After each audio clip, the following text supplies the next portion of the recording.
time as we read The Marked Man. And please share this with your friends so that they can listen too.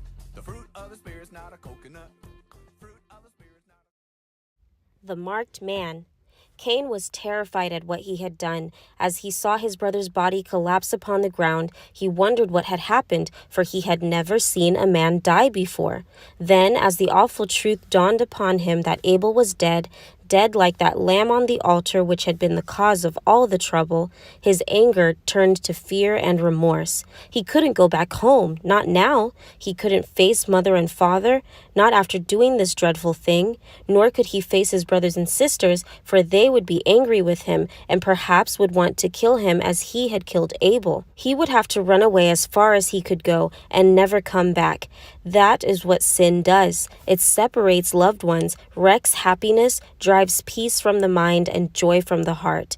As Cain fled from the scene, he heard God calling to him, "Where is Abel, thy brother?"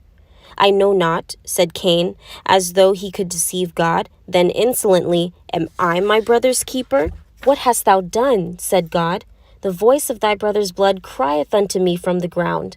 Of course, God knew all the time what had happened. Nothing is hid from him. He had witnessed the dreadful deed. He had seen Abel's blood upon the ground, and it cried for justice. Indeed, in the silence and helplessness of death, Abel cried louder than if he had been alive, that something be done about this great wrong. Cain had broken the sixth commandment of God's holy law, "Thou shalt not kill."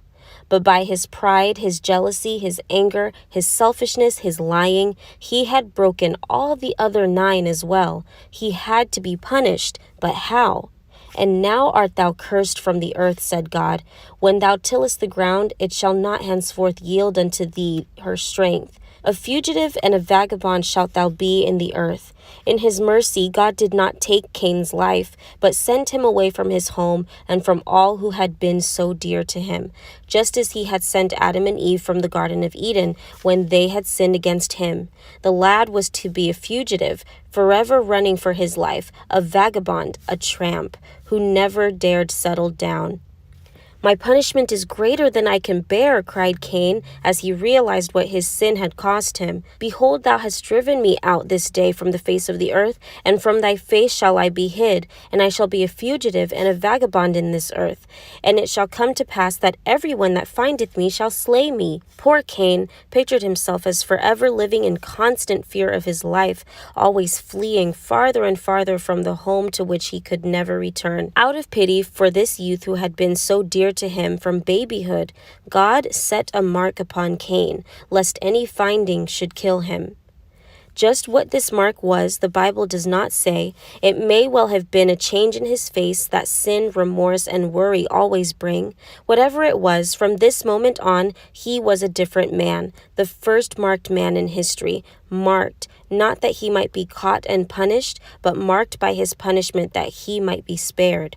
The mark did something else. It reminded Cain, his wife, his children, and all who should ever meet him how awful are the results of sin. It was a warning to all never to follow that evil course which had brought so much sorrow upon himself and his loved ones. And Cain went out from the presence of the Lord and dwelt in the land of Nod, on the east of Eden. Did you ever stop to think what that meant to Adam and Eve? In one brief day, they lost 2 sons. Abel was dead, and Cain, their firstborn, on whom they had depended so much, and on whom they had pinned their hopes for the future, was an outcast, hurrying toward the unknown lands, toward the east for fear of his life. What a dark day that must have been, not since that awful night when they had taken their last look at Eden and seen the angel with the flaming sword barring their return, had they felt such utter loneliness and despair. Well might they have wondered whether life was worth living, and what was the use of hoping any more. Yet hope came again in their poor, sad hearts, and as so often happens, it came in the form of a baby. For it was at this very time that Eve had another little boy. The Bible says, "And she bare a son, and called his name Seth. For God, said she, hath appointed me another seed instead of Abel, whom Cain slew." So they started again, believing and hoping that this might be the baby through whom the promised seed would come. And this time, though they did not know it, they were right. Thank you for watching, Aaron and Elsie, Samora and Ariana, Clifford and Sean. Share this with your friends so that they can listen too. Bye-bye.